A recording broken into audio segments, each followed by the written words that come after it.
नमस्कार दोस्तों। आज के इस वीडियो में हम चर्चा कर रहे हैं वर्ष 2021 के राशिफल के बारे में। जी हाँ, वार्षिक राशिफल के बारे में। और यदि आपकी राशि कर्क है तो कर्क के बारे में आज के इस वीडियो में हम चर्चा कर रहे हैं।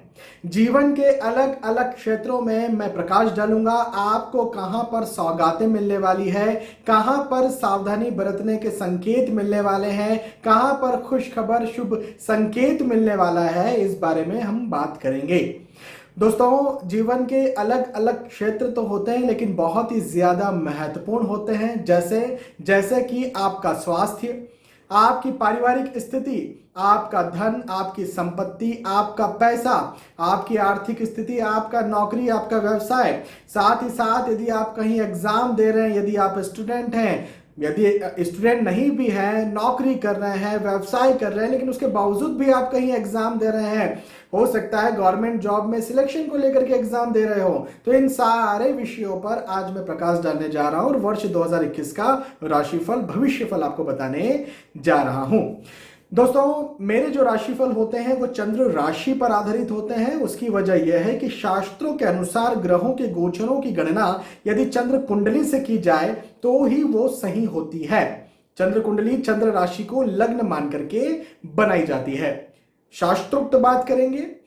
अब आगे बढ़ते हैं और मैं आपको सबसे पहले नंबर पर आपकी आर्थिक स्थिति, आपकी धन संपत्ति, आपके नौकरी और व्यवसाय के बारे में बताता हूं। देखिए, आपकी आर्थिक स्थिति किस बात से डिसाइड होती है, धन संपत्ति किस चीज से बनती है? दो चीजों से बनती है। पहले नंबर पर आपका नौकरी, आपका व्यवसाय, आपका प्रोफेशन, आप जो काम करते हैं उससे, और दूसरे नंबर पर आपकी पैतृक संपत्ति, आपके पिता, आपके दादाजी, इनकी तरफ से यदि कुछ मिलता है तो उससे भी आपकी संपत्ति बनती है।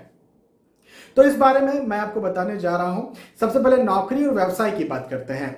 देखिए, फर्स्ट हाफ जो है, फर्स्ट हाफ यानी जून के पहले पहले का जो समय है वो आपको तंग कर सकता है, आपको परेशान कर सकता है। आपके जो कॉम्पिटिटर्स हैं, यदि आप बिजनेस करते हैं तो आपके जो कॉम्पिटिटर्स हैं उनके द्वारा आपको कमी, आपके बिजनेस में, आपकी आय में, आपके धन में कमी ला सकता है। लेकिन चिंता की कोई बात नहीं। वर्ष का जो सेकेंड हाफ है, यानी जून के बाद का जो समय है, वो आपके व्यवसाय में निसंदेह उन्नति करेगा, आपके व्यवसाय को निसंदेह आगे बढ़ाएगा, कॉम्पिटिटर्स पर विजय दिलवाएगा और आपको अच्छी आय, अच्छी इनकम के साथ साथ अच्छी प्रतिष्ठा भी दिलवाएगा। तो कहने का क्या मतलब है? कहने का मतलब यह है कि शुरुआत में आपको तकलीफ जरूर से आएगी, लेकिन उसके बाद आपके लिए वर्ष 2021 बहुत अच्छा होगा, बिल्कुल सफलताकारी होगा।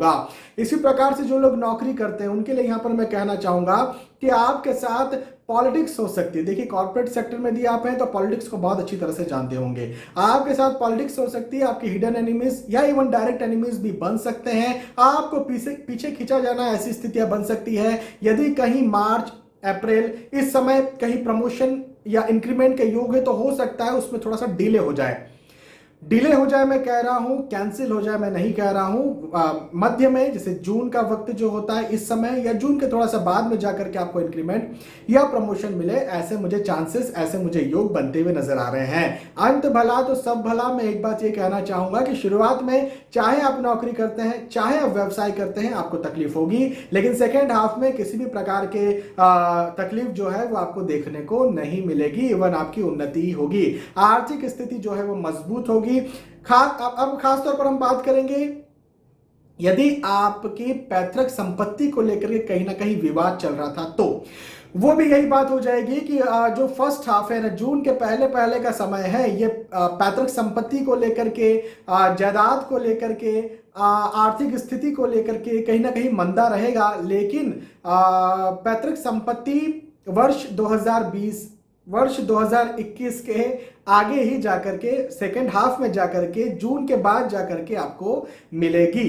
तो उसमें भी आपको लाभ है। तो कहने का क्या मतलब, और यदि धन संपत्ति, नौकरी, व्यवसाय की बात कर ली जाए तो वर्ष 2021 का जो फर्स्ट हाफ है, जून के पहले पहले का जो समय है वो थोड़ा सा संघर्ष वाला रहेगा, लेकिन जून के बाद का जो समय है वो निसंदेह आपके लिए अच्छा रहने वाला है, उपलब्धि कारक रहने वाला है, मजबूती आपको देने वाला है। ये एक बात हो गई। अब पारिवारिक स्थिति की यदि हम बात करें तो पारिवारिक स्थिति के दृष्टिकोण से कहीं ना कहीं मुझे वक्त बहुत अच्छा दिखता है। मार्च अप्रैल का जो पीरियड है, इवन मई तक भी हम आ जाएं तो मार्च अप्रैल मई का जो पीरियड है आपके घर परिवार में मांगलिक प्रसंग को बढ़ाने का है, बनाने का है। पारिवारिक स्थिति जो है वो मुझे बहुत अच्छी यहां पर नजर आती है। परिवार का साथ मुझे यहां पर भरपूर मिलता हुआ दिखता है। पारिवारिक सौहार्द मुझे भरपूर बनता हुआ नजर आता है। मांगलिक प्रसंग की वजह से भी मैं यहां पर कहूंगा कि कहीं ना कहीं और मस्ती और पारिवारिक प्रेम और पारिवारिक सौहार्द और पारिवारिक मिलन कहीं ना कहीं बढ़ने वाला है। तो ये जो मार्च अप्रैल मई का समय है ये खास तौर पर ज्यादा अच्छा है। हाँ, मैं ये जरूर कहूंगा कि अगस्त सितंबर का समय या अक्टूबर का समय कहीं ना कहीं मतभेदों को पैदा कर सकता है, लेकिन उसके बाद का वक्त भी अच्छा है पारिवारिक दृष्टिकोण से। तो परिवार का साथ भरपूर मिलने वाला है। ठीक है, देखिए उतार चढ़ाव चलते रहते हैं, जीवन है, लेकिन कोई बात नहीं। एक बात यहां पर मैं ये जरूर कहना चाहूंगा कि कई बार वाद विवाद करना जरूरी होता है, कई बार जरूरी होता है। देखिए किसी के साथ अन्याय हो रहा है, मैं बार बार ये बात कहता हूं, किसी के साथ अन्याय हो रहा है तो क्या आप उसे देखते रहेंगे? क्या वाद विवाद की स्थिति निर्मित नहीं करेंगे? करना चाहिए। वाद विवाद करना कई बार जरूरी होता है, लेकिन कई बार गैर जरूरी होता है। जैसे आपके अपनों से यदि आप जीतना चाहते हैं वाद विवाद में, अपने कौन होते हैं? अपने वो होते हैं जो आपके लिए त्याग करते हैं, आपके माता, आपके पिता, आपके पति, आपकी पत्नी, आपके बच्चे, आपके सगे भाई या बहन। तो जो लिटरली आपके लिए त्याग करते हैं, कई बार ऐसी स्थितियां निर्मित हो जाती है कि हम वाद विवाद में उनसे जीतना चाहते हैं, लेकिन सच तो यह है कि हम जीतते नहीं, हम उन्हें हारते हैं। तो मेरा कहने का यहां पर मतलब यह है कि देखिए समझिए कि वाद विवाद कहां करना है, कहां पर नहीं करना है। इस बात को समझकर थोड़ा सा सोच समझ कर चलिए और अपनी पारिवारिक स्थिति को अच्छी बनाइए। ओवरऑल लेकिन वर्ष 2021 में आपकी पारिवारिक स्थिति अच्छी ही दिखती है। थोड़ा सा उतार चढ़ाव तो हर जगह हो सकता है। इसके बाद में यदि हम चर्चा करते हैं आपके स्वास्थ्य की, तो देखिए स्वास्थ्य के दृष्टिकोण से आपको प्रॉब्लम हो सकती है। खास तौर पर ये जो जून का वक्त है या मई का वक्त है, मई जून भारत के अनुसार बात करें तो गर्मियों का ये समय होता है। इस समय आपको यदि कोई लंबी बीमारी है जैसे hypertension, blood pressure, sugar, diabetes, किसी प्रकार की कोई लंबी बीमारी आपको है, कोई लंबी शिकायत आपको है, तो यहां पर आपको तकलीफ हो सकती है। आपको समय समय पर चेकअप कराते रहना चाहिए। खासतौर अपने हृदय का चेकअप कराना चाहिए। यदि आप 35 प्लस है, 40 प्लस है, तो जरूर से आपको अपने हृदय का चेकअप कराना चाहिए। अपने लिपिड प्रोफाइल का, अपने कोलेस्ट्रॉल का चेकअप जरूर से आप करवाएं। जो सितंबर अक्टूबर का वक्त है ये आपको कहीं ना कहीं तनाव की स्थिति निर्मित कर सकता है। खास तौर पर जैसे मैंने आपको ये भी बताया कि इस समय पारिवारिक वाद विवाद की स्थितियां भी बन सकती है, लेकिन हाँ एक चीज जरूर बताई कि आपको जो है वो संपत्ति जरूर मिलेगी।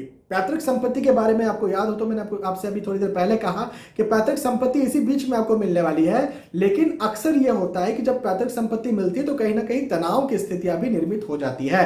तो ये वक्त पारिवारिक तनाव को भी बढ़ाने वाला है, मानसिक चिंताओं को भी बढ़ाने वाला है। हाँ, आर्थिक स्थिति को जरूर से मजबूत करने वाला है, लेकिन अर्थ धन ही सब कुछ थोड़े ना होता है ना, परिवार भी बहुत मायने रखता है। और वाद विवाद की वजह से कहीं ना कहीं इस बीच में अक्टूबर सितंबर इस बीच में कहीं ना कहीं चिंताएं हो सकती हैं। अदरवाइज इस मानसिक स्वास्थ्य को छोड़ दिया जाए तो आपका जो है स्वास्थ्य अच्छा रहेगा।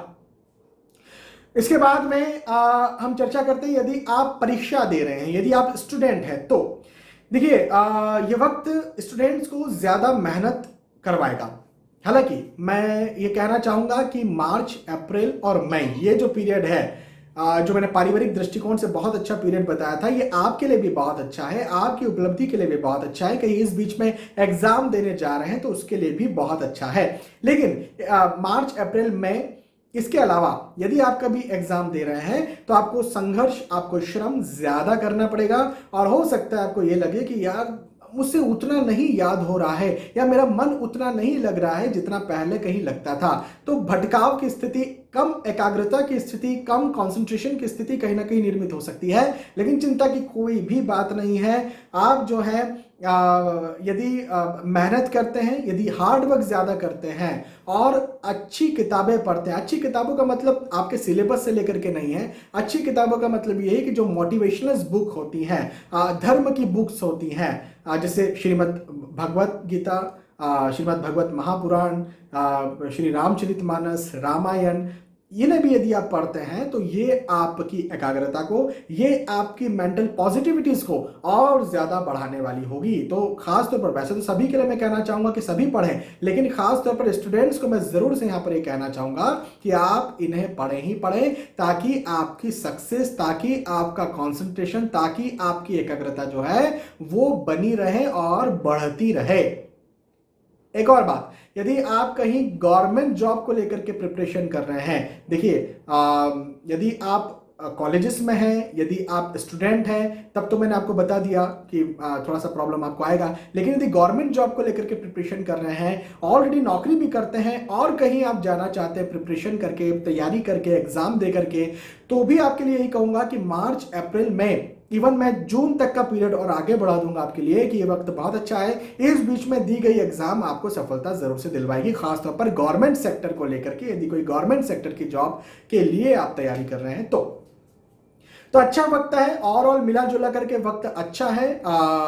और मैं यहाँ पर यह भी कहना चाहूँगा कि यदि कहीं आपको संघर्ष लगता भी है, कहीं कठिन मेहनत, कहीं कठिन परिश्रम लगता भी है, तो इस बात का ज़रूर ध्यान रखें कि जीवन का ग्राफ जो है उतार चढ़ाव से भरा हुआ है। लेकिन जब हम कहते हैं कि आपको सफलता मिलेगी, देखिए जैसे मैंने कहा एंड ऑफ द ईयर सफलताएं तो आपको है, चाहे आर्थिक स्थिति की बात करी, चाहे स्वास्थ्य की बात करी, चाहे परिवार की बात करी, इवन हम बात करते हैं परीक्षाओं की भी, तो एंड ऑफ द ईयर आपको सफलताएं जरूर से हैं।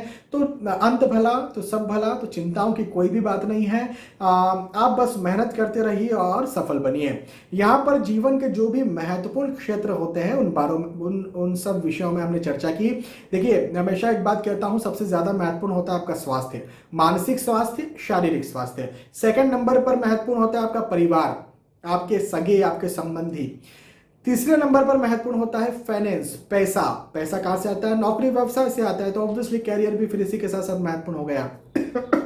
तो ये सारी चीजों के बारे में हमने चर्चा की, साथ ही साथ आपकी पढ़ाई के विषय में, आपकी परीक्षा के विषय में, यदि आप स्टूडेंट हैं तो आपके विषय में भी चर्चा की। मुझे विश्वास है कि आपको ये बात समझ में आई होगी, आपको वीडियो पसंद आया होगा। यदि आपको वीडियो पसंद आता है तो प्लीज इसे लाइक करें, इसे शेयर भी करें, ताकि दूसरे भी इस वीडियो का फायदा उठा सकें। आने वाले वीडियोज में, आने वाले एपिसोड्स में फिर मिलेंगे, तब तक के लिए आज के इस वीडियो में आपसे विदा चाहूंगा। नमस्कार।